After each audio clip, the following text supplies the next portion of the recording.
Welcome to Let's Be Well Together podcast. We're your wellness check-in team. Join us each week or when you can. We enjoy exploring wellness concepts and reminding you to make time for wellness. This is episode 58.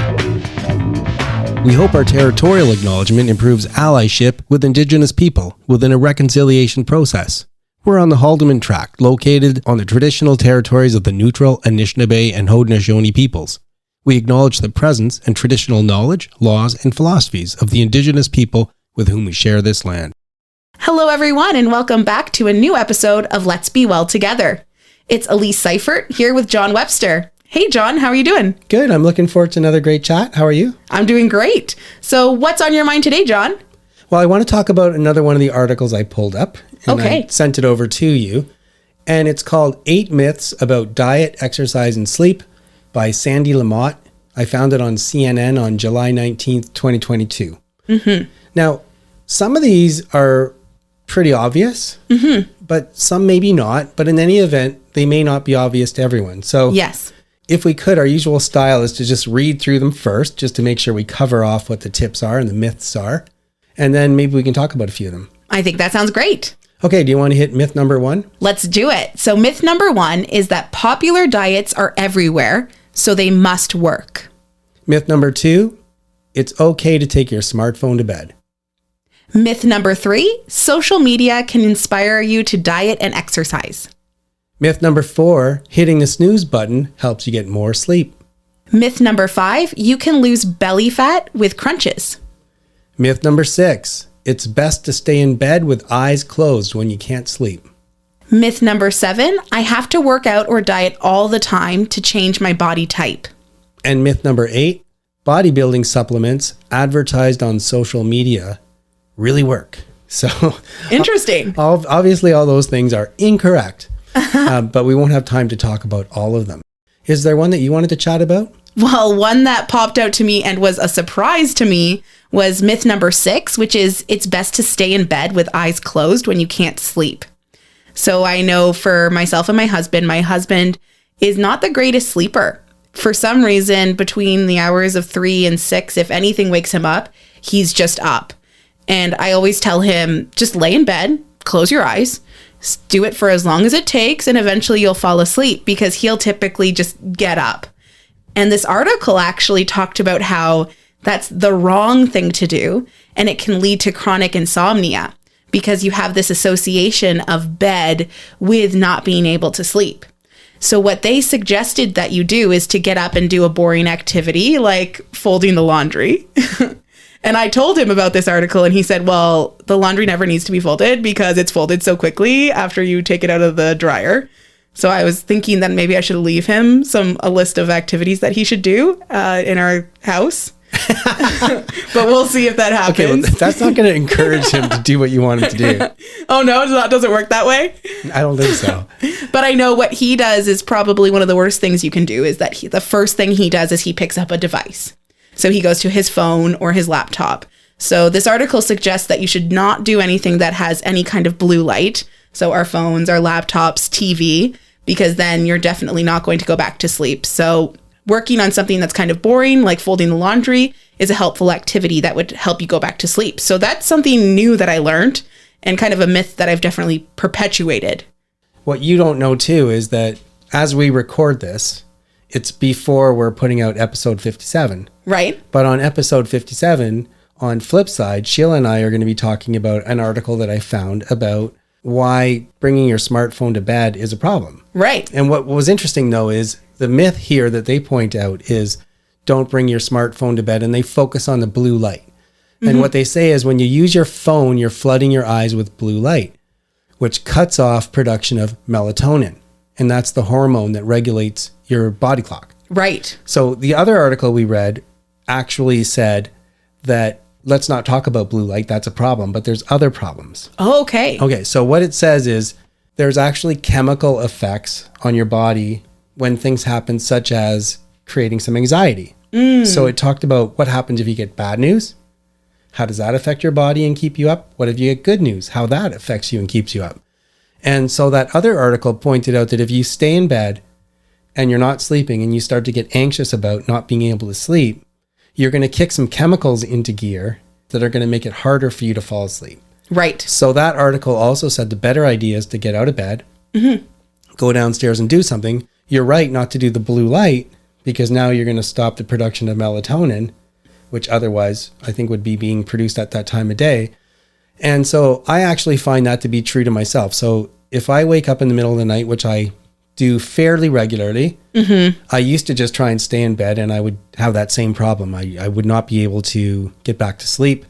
I'd lay there for a long time. I'd get frustrated and it was really problematic. But now I do try and go back to sleep, and often I can. But then if I don't, I will go downstairs and I'll try and find something to do. It's not perfect because sometimes I will watch TV, something boring. But even reading a book or doing something, I don't fold laundry. Probably Sheila would tell me I should start doing that. But she's so quick. I'm not going to get into the trees. I'll stick at the forest. But I do think for me, it works better if I actually go downstairs and do something, even if it's for a little while. And then all of a sudden I can tell, I'm tired again. I go back up, tired, lie down, and I can fall asleep. Of course. Okay. Is there another one that you wanted to talk about? Another one that I was interested in was myth 3 about social media inspiring people to exercise. Yeah, that one's interesting. It was really interesting. I know that I participate in online virtual workout classes, and I participate in a Facebook group for other people who are part of this program. And they're often posting inspiring posts about the exercises that they're doing. And so it seems like they really create a community through social media. So I feel like there is a community that you can create through social media. But I also agree with this article that social media is often showing only the positive things. They're not showing the hardships that people go through. I think everyone wants social media to be all rosy and happy. So I think when people see how easy it seems for everyone to be participating in these diet and exercise activities, they get more down on themselves because they're thinking, if it's so easy for everyone else to do this, why is this so hard for me? So I think being more honest on social media might help to eliminate this myth. I think the other problem too that they point out is the research shows that young people think that when they see these videos on TikTok and Facebook or whatever social media it is, Instagram, they'll get inspired. But what they end up finding out is for a lot of people, it can have a negative effect, which is leading to body dissatisfaction. So you see these amazing people with amazing abs and perfect bodies and everything's great and they look supple and strong. And then you look at yourself in the mirror and you're like, I'm not that. And instead of being inspired, you become bummed out. Yeah, and I also think it's amazing when people post photos or videos showing how a person can look just from a different angle with their camera and how much it can affect how your body looks. So understanding that part of social media, so understanding that not everything is as it seems on social media is so important. And I think young people do not understand that. And if I go to myth number 7, so that one to remind is I have to work out or diet all the time to change my body type. That one really is nice to talk about in the context of what we're actually trying to say on our podcast, at least from my perspective. At the end of the day, genetics drives a lot about what you're going to look like. Now, I used to believe that my metabolism was the reason why I was overweight. And I learned that that's not true. So when I did things properly, I ate properly in moderation and exercised, I did lose weight and I got in really good shape. But even then, I'll look different than someone else who does the same thing. So if there's a perfect symmetrical person out there, doing a whole bunch of exercise and diet doesn't mean I'm going to look like that symmetrical person. And so I guess the way that ties into the message that I'm trying to send out is don't worry about the looks. Don't worry about the body type. Eat healthy food in moderation. Include exercise in everyday life because it'll make you feel great. Don't obsess on the looks, obsess on how great you feel and how every part of your life just feels better and every aspect of wellness can be enhanced by being in good physical shape. Definitely. Okay, well, we might have time for one more. Is there any other that you were thinking of? One that stood out to me was actually the first one about popular diets are everywhere, so they must work. I know that I've had some experience where I've picked up on one of those diets that were included in kind of a pyramid scheme, essentially, where someone was selling the products to you, and then they would encourage you to sell the products to another person. And I definitely agree with this article about how some of these diets work initially. They limit the nutritional intake, and then initially it seems like you're losing a lot of weight, but what it leads to is yo-yo dieting. And I can say for sure that that's what I experienced with that particular program. It was based on kind of shakes and bars that you would eat instead of meals. And of course it worked, but it was not sustainable. And ultimately it just led to me eating more unhealthy after I stopped doing it, because I just wanted to eat all of the foods that I had been craving while I was doing this program. So I know I've definitely been a victim of this particular myth. Yeah, and me too. And what I learned after learning that lesson the hard way several times is, at the end of the day now, I try and eat healthy. Mm-hmm. I try and eat natural food. I try and cut out as much processed food as possible. And again, instead of focusing on the losing of the weight, it will happen if you eat in moderation and you're eating good food with vitamins and natural and all that stuff. So it's more for me focusing on that. And that, by the way, just as I finish off, also ties in with the myth, I think it's the last one, about bodybuilding supplements. Do they really work? Mm-hmm. You know, again, I'm not preachy to tell people what to do, but before you start taking supplements, make sure you read a lot about what exactly you're doing. And what I gravitate more towards is the research that shows if you eat a healthy, well-balanced diet with lots of vitamins and nutrients, then you don't need supplements. Unless, of course, you're maybe pregnant or elderly or have specific dietary limitations. So, great article. These seem like a lot of common sense points, but then again, if they have to put them out as myths, then maybe there are things that people are overlooking and they should maybe pay a little more attention to. I agree. Guests are giving their time, expanding our minds. Today's interview is in the category of many areas of wellness, because Linda Kenny is back to talk more about KidsAbility, that organization I love so much.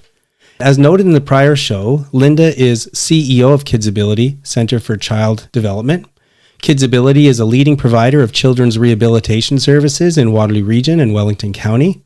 She was previously CEO of Ontario Association of Children's Rehabilitation Services, the provincial umbrella group representing all 20 children's treatment centers. Linda's a social worker by profession.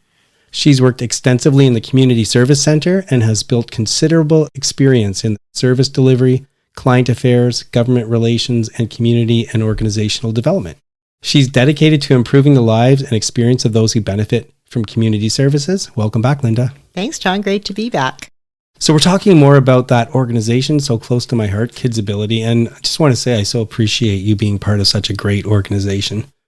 So last time we talked generally about KidsAbility, and this time I'd like to talk about whether things are changing. So much in our world is changing with technology and other things. I can't help but wonder if you're facing the same changes in your world.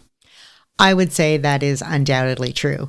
And some of it actually was, driven by necessity as we entered in the spring of 2020. And like every other person and organization and employer and service, we really had to come to a screeching halt and figure out how we could change how we were delivering services, because not serving families was simply not an option.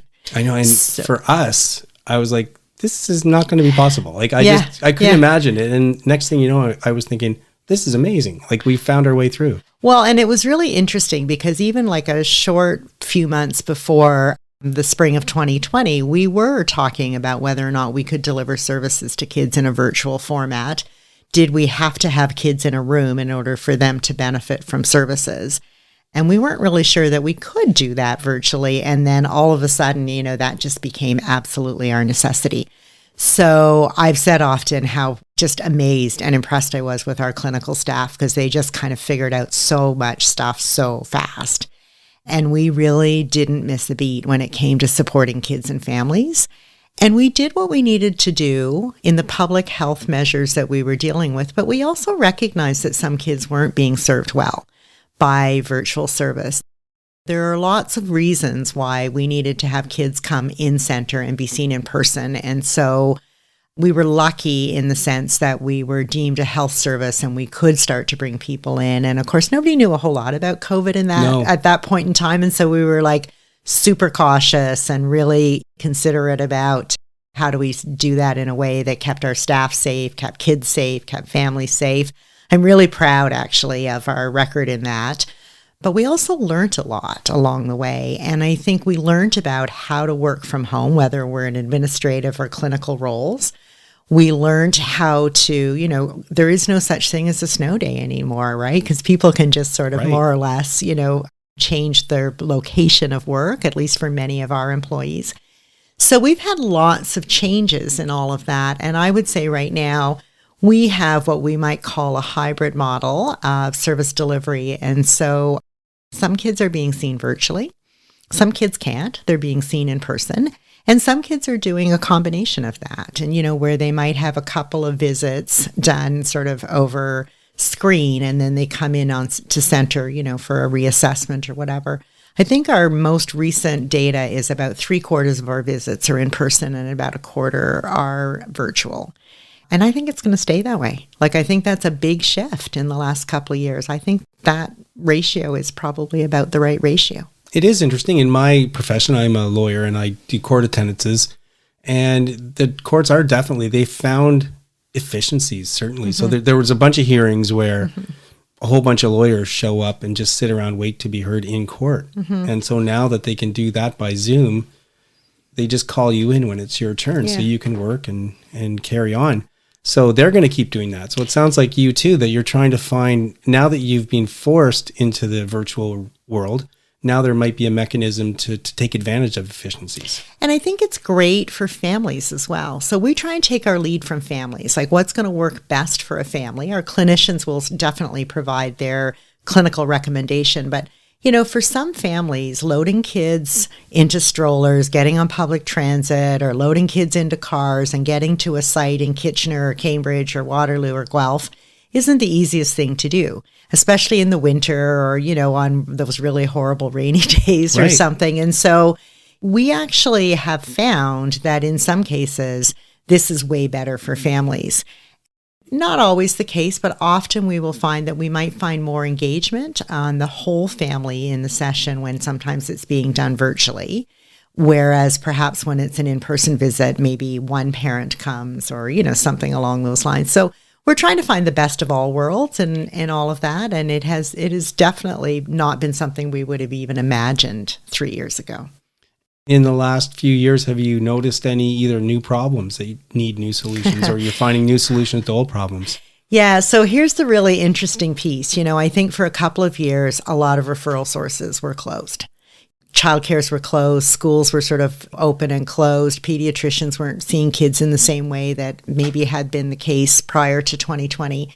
So as those referral sources started to open up again, we just started to see this influx of referrals coming into us. Can I just ask on that? So Are you saying then that there may have been kids with needs and either the parents didn't know that they could contact you or nobody was there to refer them to you? So they may have just been in the background, not even knowing. Yeah, and I think, parents were dealing with everything parents were dealing with, right? And so they were trying to deal with working from home, having kids at home, homeschooling, all of those kinds of things.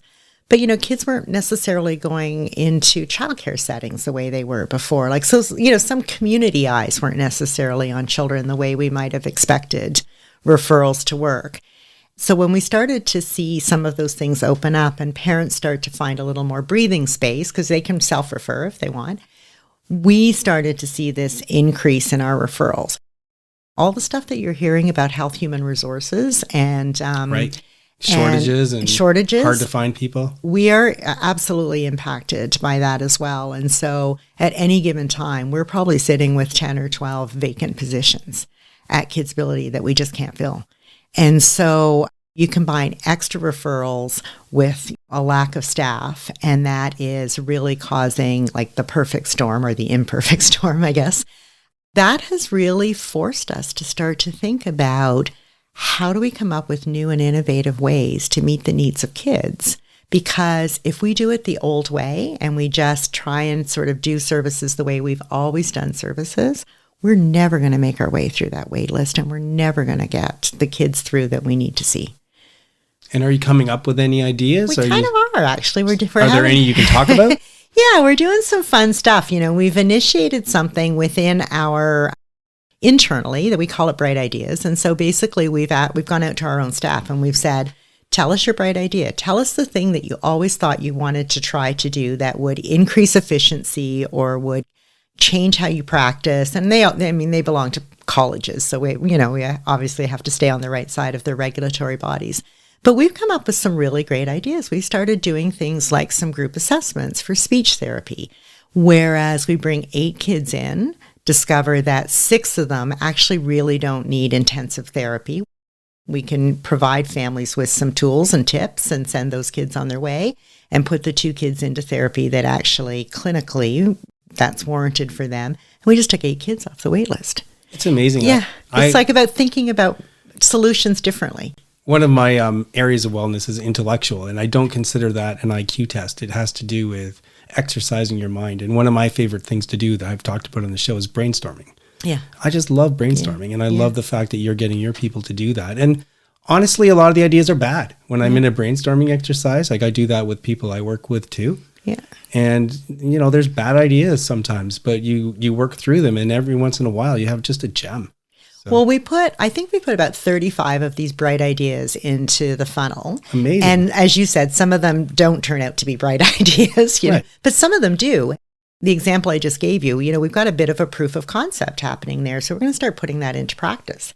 And the other part of that is sort of having a research partner to help us evaluate what is the impact of that on our practice. So I think it's that kind of thinking around how do we use a hybrid model? How do we think differently about solutions to problems? Because, we've got kids and families that are depending on us.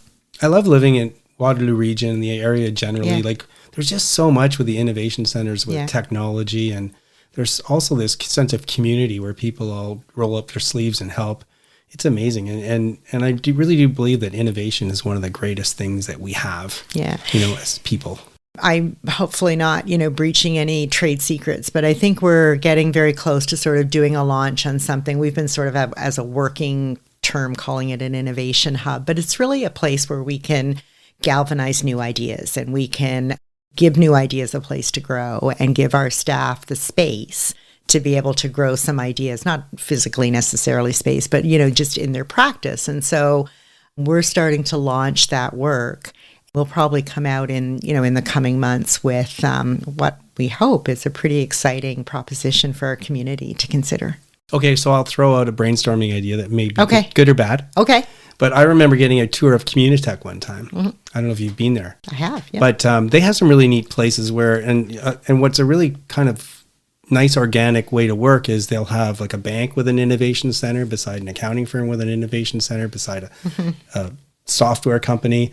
And what's cool about that is if some of your people do come up with a great idea, but it needs some kind of technology, you just poke your head next door and say, is this even possible? Yeah. And they can tell you. So maybe you need to get a booth in a Communitech. Well, and one of the things, it's interesting because we have done a little bit of work. We've actually positioned ourselves in Communitech, just when we've been trying to do some of that brainstorming work.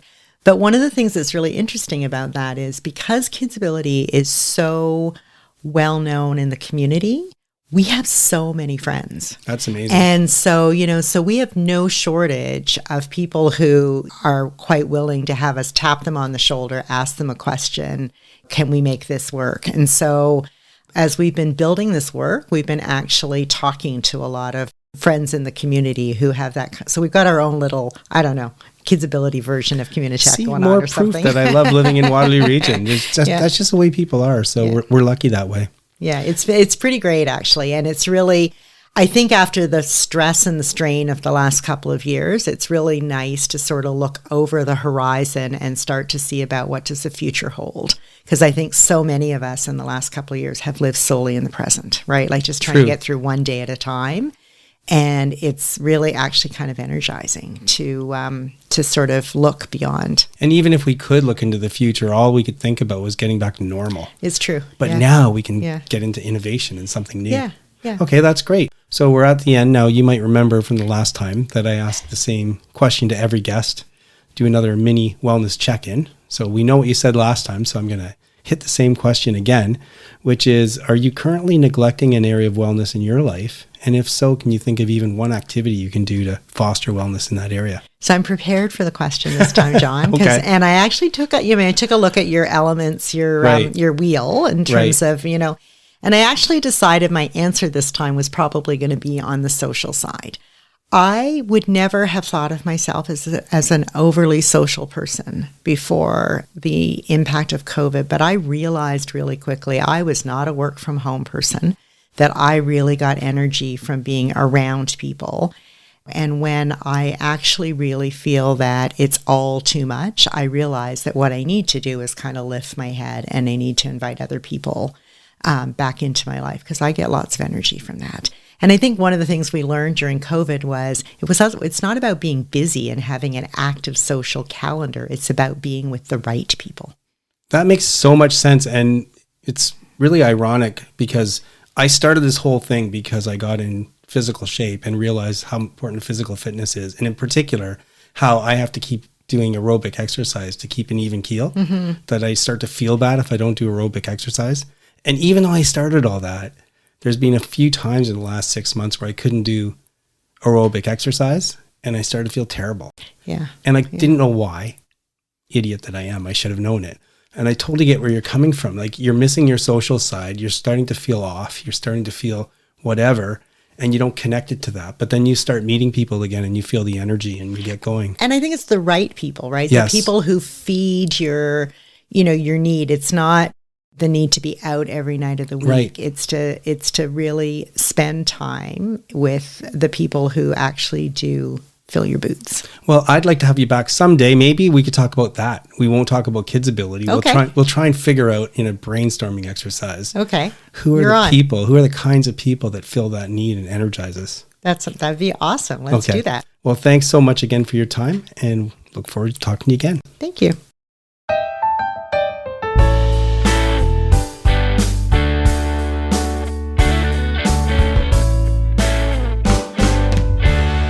I'm Cameron, and welcome to another installment of The Adventures of the Starving Artist. I'm pleased to report that I'm feeling a lot less down than I was last time I checked in. It's amazing how much better you feel when you turn off the news for a couple of days and just focus on your own corner of the world and all the ways that you can make it a little brighter and a little better.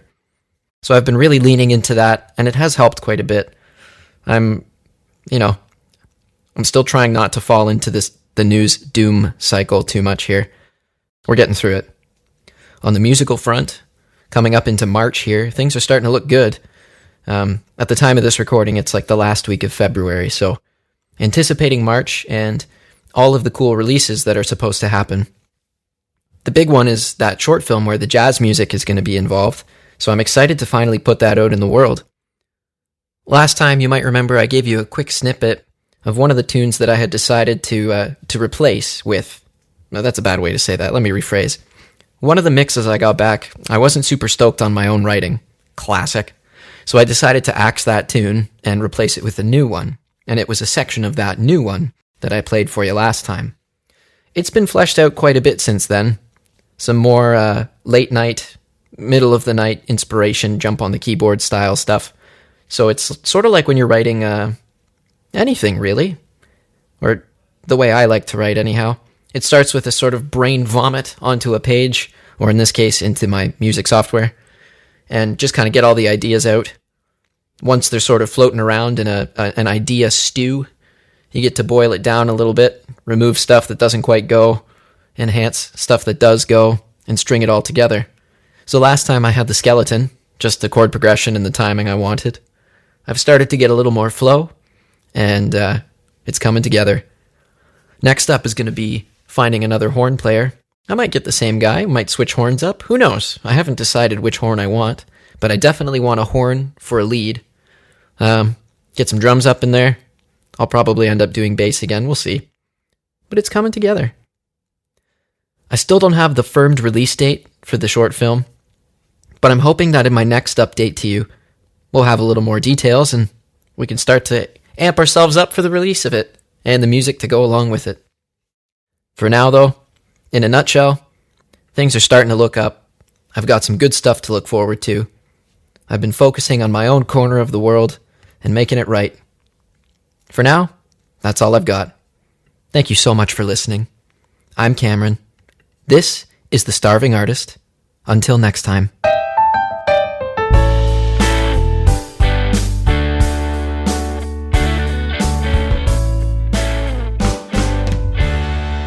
We love our listeners and thanks for joining us. Please help spread the word about Let's Be Well Together podcast. Follow us and rate us on Spotify, Apple, Google, or your favorite podcast platform. Follow us on Instagram at lets.be.well.together and let your friends know about us. Move that body like we're meant to do. So it's Sheila here today with Elise. And last week you were talking about how you had this 6-week training that you were doing. And it sounded so interesting. I thought we should talk about it on Move That Body. So welcome, Elise.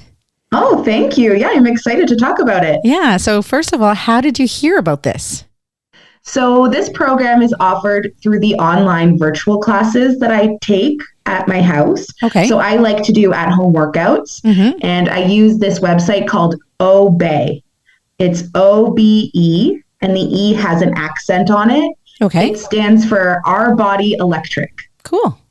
So on this online platform, they have a variety of live and pre-recorded classes that you can take at any time. And they also have dedicated programs that are offered for the people who subscribe to the website. So this was a program that I was participating in. The programs are usually weightlifting programs. There are some that are yoga programs. There are some that are more cardio-based programs, but I would say the majority are weightlifting programs. This particular program is 3 days a week, half an hour each session. Okay. And then they recommend that on the 2 other days a week, you do a cardio session. Right. And then they have a variety of cardio classes that are pre-recorded that you can pick from. So the program that I did was called Simply Strong. And they focus on foundational weightlifting exercises. So we're talking squats, deadlifts, bicep curls, some arm raises. So very foundational workouts that have big bang, I guess is what they say. So they tell you that it gives you the most bang for your buck, these particular workouts, and they're foundational for future weightlifting programs. Now, this site that you're on, do you have to pay for it? Yes. Okay. Yes. I believe it's something like $120 for the whole year US. Okay. And then you can use it as much as you want. It's unlimited. And you get access to the live classes where they give you shout outs. So they'll call out your name as you're working out. So it kind of feels like you're more involved in the class rather than maybe just a pre-recorded YouTube workout. Right. And then they offer these specialized programs, which are really great as well. That's awesome. And when you're doing it, do you have weights at home that you use? Yes. So I purchased the kind of weights that you can add and take away weights from. Yes. I found that they were the most economical weights to buy because you could get just the dumbbells of a variety of sizes. But this one I add and take away. So they're in kilograms. So I started with 10 kilograms per dumbbell. And at the end of the program, so the end of the 6 weeks, I worked my way up to about 14 kilograms per dumbbell. Some of the exercises, I couldn't do that. That's about 30 pounds. That's a lot. Yeah, I was thinking, even when you said you started, it was quite a large amount to start with. So, wow. Yeah, I've always been pretty strong. So I'm trying to embrace my strength. I think because I'm a woman, I always thought I'm not supposed to lift heavy. Right. And I know a lot of times people think, I don't want to lift heavy because I don't want to look too bulky. Right. You don't want to build those honestly, muscles. I think it's really, really hard to look that bulky. Probably, maybe. I don't know. I think you have to know a lot about the diet that you're putting into, and you have to be doing a lot of weightlifting to lift bulky. So I've been embracing my strength and kind of pushing myself a bit. And I haven't been feeling incredibly sore. You know, I'd feel it in my arms, but it's, or my legs, but it's not as if I'm unable to move the next day. I still am able to walk or to do whatever I need to do. So it's not been debilitatingly sore, but I know I can feel strength growing. That's great. So it was a 6-week program. And do the exercises change? Like in every episode that they did, the exercises changed and specialized in arms and back and, core and legs, and they did different ones? Is that how it works? Each workout was a full body workout. So you would do okay. something focused on lower body, something focused on upper body, and then you would do a core burnout at the end of the exercise. Cool. And how they made it work was they had 3 different instructors. Mm-hmm. So there was day 1, day 2, day 3. Day 1 was always the same instructor for the whole 6 weeks. Okay. Day 2 was always the same instructor. Day 3 was always the same instructor. So the exercise changed depending on the instructor. And the first 3 weeks, the exercises were always the same, and they would just build reps and sets. Wow, that's great. So, the first week, maybe you would do 8 reps with 3 sets. The next week, you would do 10 reps with 3 sets, and then they'd increase their sets. So reps meaning the number of times you would do an exercise. And then you would probably do 2 or 3 exercises in a row, and that would be your set. Yeah. And then you would repeat that 3 times. Well, that sounds great because you also learn different exercises to do on your own, So if you just have 10 minutes that you want to do something, you've learned a few exercises, different ways to work your core, work your butt or your thighs or your calves, that's really great. Definitely. Yeah. So they did the first 3 weeks like that. And then the next 3 weeks were similar exercises, maybe just a little bit harder. So in the first 3 weeks, maybe you were just using one leg or maybe just one arm at a time. And then you would do them both together. So they were similar, just a little bit of a variation. And how did you feel after? Strong. I feel great. Excellent. I was taking my groceries from my car yesterday, and I felt like I could take more bags. Oh, that's great.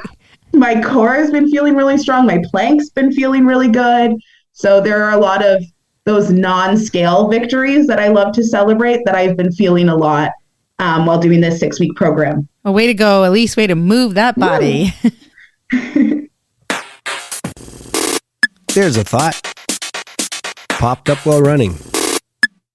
For people who've been listening to us since the start, you'll have heard the comments on the very early episodes where we said we wanted to be authentic. So the podcast team wants to be authentic, which means talking about not great stuff sometimes. And Cameron recently talked about not feeling great and struggling a bit on the artistic side.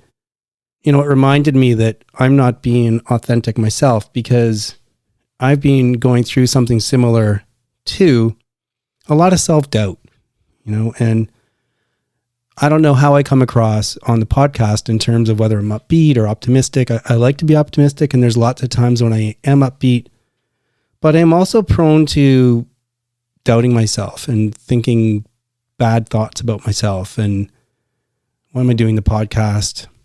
That maybe I'm just wasting my time and that my ideas aren't good ones. And I don't know if it's helping anybody. And why am I doing this? Those things cross my mind, just like things crossed Cameron's mind about his work. And I was talking to somebody at Christmas. They asked about the podcast, and I do think it's going well, and I'm really happy with the product we're putting out. But in the context of never knowing if it helps, because we don't hear from people, we just don't know, then saying that if I can only help even one person, then everything's worth it, which I truly believe in my heart. But that's a lot easier to say than to live through. It's easier to say that than to put out a year's worth of episodes and not know if it's actually helping one person. And I'm not saying this so that you can feel sorry for me. I'm just trying to say this because, Cameron was right to point out the ups and the downs. It's not like social media where we only put out the good stuff. And I've been struggling a lot lately, and especially recently so I get a book report every month on how many copies of my book sell on places like Amazon and Indigo and that kind of thing. And in a particular month, no copies of the book sold, right?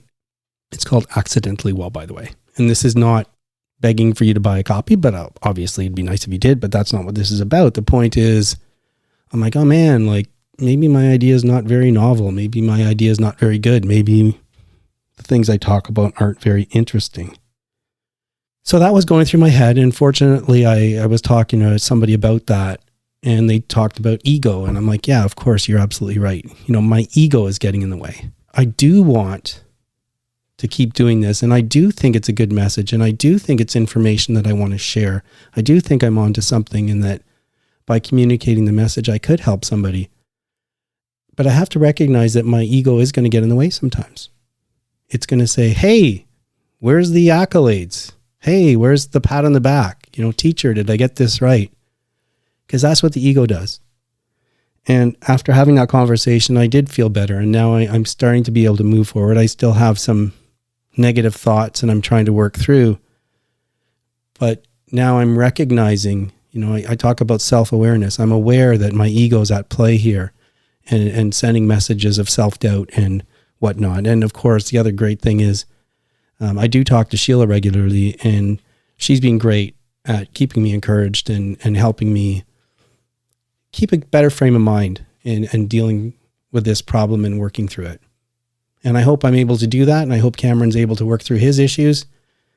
But in either case, I appreciate that he was authentic, like we promised that we would be. And I need to remember that too.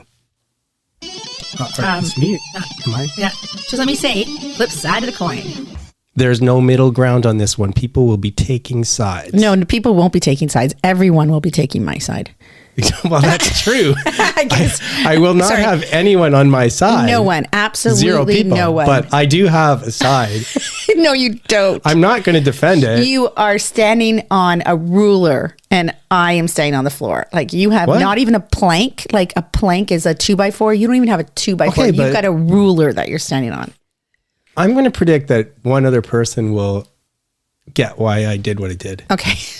Okay, so I come home from work. Mm-hmm. So we've got this wedding coming up for our son. I come home from work. I'm in the kitchen putting some stuff away. And I hear Sheila coming down the stairs. But what's unusual is it sounds like she's coming down the stairs slowly in heels. So I'm like, what's going on? So I turn around and she comes down and she poses and she's wearing a brand new dress. Mm-hmm. And she says, what do you think? What do you think?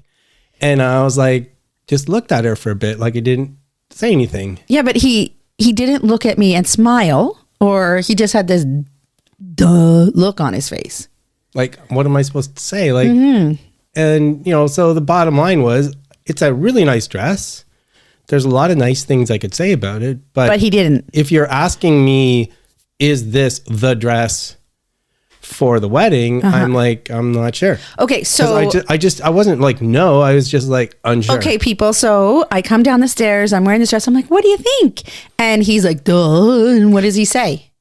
None of the things that he just said to on air is what he said. He was I was thinking all that stuff. He was thinking all those things. What did you say? Well, I didn't get a chance to say anything before you said, well, you obviously don't like it. Obviously. No, you did say something. You were like, it's nice. It's interesting. I don't know what to say. That's what you said. Yeah. So I guess my question, like, what? So let's get on sides. So the question is, like, if you ask your husband what he thinks, don't you want to know what the husband thinks? Like, aren't you actually asking for his actual opinion? Or is the husband just supposed to say, oh my God, it's amazing no matter what you think? Yeah, that's what you're supposed to say is immediately you're supposed to be like, oh, you're beautiful. Oh, that looks really nice. Oh, it's interesting. I like it. I like the shape. Just say wonderful things that you like about it. The first thing you should say is you are beautiful. Maybe the dress isn't beautiful. You look beautiful in that dress, or it's stunning. Maybe not those things, but just say you look beautiful. Okay, that's because fair. I could come down in pajamas and he's like, oh, you're so gorgeous. I'm like in my pajamas. But yet I come down with this beautiful dress that fit me so well and was so comfortable. Okay. And it was the right color scheme that I was going for. Like, it just had so many things going for it. Had a really good length on it. You could see my legs. It was just amazing. But he didn't say any of those things. Okay. So I work in a world, so I took philosophy. I don't care where you work. I don't care. I work in a world where everything goes in a category. Don't care. where people are asked specific questions with specific issues to answer. And when you asked me a specific question, that's what I was focused on. So I don't know. So I'm still not talking to him. So does that mean that if Still not talking to him. say to you, hey, what do you think of me in this? So then he you would says just be to me, like, oh, every time you're like, it's amazing, it's wonderful. Then you actually are looking and going, it sucks, but I'm not going to tell you. and he even said to me, if I came down in a suit and a tie and all spiffed up, you wouldn't say something nice. You would be, and I'd be like, yeah, 100%. I would say something that's lovely. not what I said. What I said was, if I tried on a suit you didn't like, wouldn't you tell me you don't like the way that suit looks on me? I would say, oh, I like this suit. Oh, you look so nice in your suit. You look very good. I would definitely say nice things before I said, it's not fitted as well. Or, maybe you could go for a little bit more fitted or whatever the situation is. But I would definitely say something lovely first. Anyway, so then he said to me, go ask other people's opinions then, if you're so worried about it. And every single person that I talked to, every other person was like, that is amazing. It looks classy. It like fits the occasion. It really fits you well. Every single other person was like, wow, that's amazing. But in fairness, Except I didn't him. say if you're worried about it. I said, look, what do I know? Go ask other people. And you're like, it doesn't matter what they think. It's what you think. Which is probably all you people think, right? It doesn't matter what other people think. It's what you think. Okay. So I guess what you're telling me is every person who listens to this is going to take the side that I should not tell you what I actually think. Yeah. I should just say, no matter what it looks like, be like, well, you think it's amazing, so I must think it's amazing. Every single person will say that you should say something positive first, that you shouldn't. That could be. Maybe not. And then try and cover your butt. Well, trying to say cover. Well, just cover your butt by saying, why don't you get someone else's? Well, just because I ran it by a few women at work and they seem to be on your side, I still think there'll be a couple people on my side. Please remember that we're not providing advice. We hope to inspire you to work towards balance, and we urge you to consult with qualified people if you need advice. The people on the show are speaking in their personal capacities. Their views expressed are their own and don't represent the views or opinions of their outside contacts, their employers, or anyone else. We try to get things right, but we can't guarantee everything we say is correct, or that the things we talk about will work for you. Let's be well together, and let's be sure to do that in a safe way. And it's sign-off time. It's Sheila here with Elise and John. Hello. Hi, guys. Hello.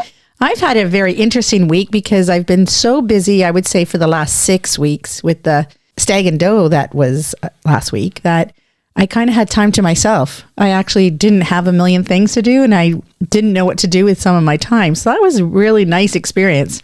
So I'm back to like regular working out and regular cleaning and just back to my schedule, which is really lovely. And we had 2 snowstorms this week. Crazy. So it was kind of like a move that body, but like you're forced to because you had to go out and shovel. So on Monday night, it was like an ice storm. So the next day, trying to break the ice and get your driveway cleaned, and it was really bad. And then Friday into Saturday, we actually had lightning and thunder during a snowstorm. Bizarre. Yeah, I don't remember that really seeing that before. I've never seen it before. And it was really loud thunder and lightning. Unbelievable. And then we got 27 centimeters. Yeah, because when you look out the window, it's just like these teeny little specks of snow like constantly coming down. Didn't think much of it. Opened the door the next day. It was crazy. 27 centimeters. Like we shoveled around the cars and then shoveled the snow off the cars, and it was full again. Like we had to shovel again just to get the cars out. Yeah. But it all worked out great, and it's quite warm out now. So it's just beautiful time to get out there in the snow and make a snowman or go snowshoeing or whatever you like to do in the winter. So that's all I have. What about you, John? We're recording this on a Sunday. Mm-hmm. I had a rough week, but I had a really nice experience today after a rough week. So the rough week was because a month and a half ago or so, I started to get more disciplined about watching what I eat and getting back into it. And I made steady progress losing weight, which was terrific. But then 2 weekends in a row, it just took not being too disciplined on a Friday, Saturday, 2 weekends in a row. I put all the weight back on. Right. So I'm like, ugh. And then family day weekend, and then we had the stag and doe. So right. We had all that food. And then I go back to the gym, and for whatever reason, the running wasn't feeling good. So I'm like, well, this isn't great. And then by, I think Tuesday or Wednesday, I had tweaked something in my back, kind of up by my right shoulder blade. So that was sore. So we were coming up on Sunday today, which is the last day I have to get my 10K run in, which I try and do once a week. I'm going to be honest, I was pretty scared going into the gym today that I might not make it. Like this might be the week that somehow all these weird little things combined. And of course I get to the gym and there's no treadmills open. So I had to wait. He had a treadmill experience because there was no treadmills. And then he's sitting there waiting. And he was looking at me when one guy was coming off because he wasn't wiping his machine down. He didn't wipe the machine down. So I'm like, are you kidding me? I finally get a machine. The guy doesn't wipe it down. So John goes to get the stuff to wipe it down. And I'm like, John, a woman took his machine while he was getting the wipe stuff. Yeah. No. Yes. It was like, that's exactly, you just see it and you're like, no. You can hear it in your mind, right? And I was like, okay, no big deal. Someone else came off pretty shortly and then he got his favorite machine. That was one of the bright sides because I was starting to think like everything was skewed against me. But then when my favorite machine opened up, I thought, oh, maybe this, because the other thing too I didn't mention was when we walked into the gym, there was 4 machines open. Yeah. So I'm like, oh, I got lots of time. I don't have to rush. I come back out like 3 minutes later and they're all being used. Anyway, so I got my favorite machine and I felt amazing. I got through the run and then I got home feeling terrific. So again, I got that good feeling knowing that even when things start to go wrong, like if you keep regular exercise part of your everyday routine, things start to feel not so great. But if you do that, you can turn things around pretty quickly. So I'm really happy right now. How are you doing, Elise? Oh, I'm doing great. I've had a pretty relaxing week, so that's been nice. And this week coming up, I don't have any special events or anything going on. So just my day-to-day routine. And my goal this week is to try to add an outside walk during the week. Typically, Stephen and I like to go outside for a walk on the weekends. So I'd like to add that in on my weekday as well. Now that the sun seems to be shining a little bit more, I'm really excited for spring. I hope that it's coming soon, but we just got snow, so I'm not sure. This is always the time, right? When you're like, March, snow, no snow, cold, warm, you get excited and then you get disappointed. So who knows what's going to happen? The funny thing I find in spring is that at a certain point in fall, it's, getting close to 0 and you're like, oh no, I got to bundle up. But in spring, if it's like, it's only 0, I can wear shorts today. I can run in shorts. And you wouldn't do that in fall, but for some reason in spring, it feels fresh and new. Yeah, it's exciting. So how long would your walk be? Typically, we try 30 to 45 minutes. Nice. We have a few different routes that we go that last that length. And yesterday, Stephen and I went for a walk and he even took off his coat. Yeah. So it's exactly like you're talking about. He was just walking in his sweater and it felt amazing. So hopefully that continues. But it could be, first spring. And once we get to 8th spring, that's when it'll finally stay. Yeah, exactly. Okay, well, I'm going to wish you luck getting out on your walk and wish all our listeners a great week. And hope to see everybody again next week. That is it for today's show. Please try and make wellness a priority. You deserve it. If you feel the need to talk to someone or ask for help, please do that. Accept yourself for the person you are. So long. Adieu. Auf Wiedersehen. Goodbye.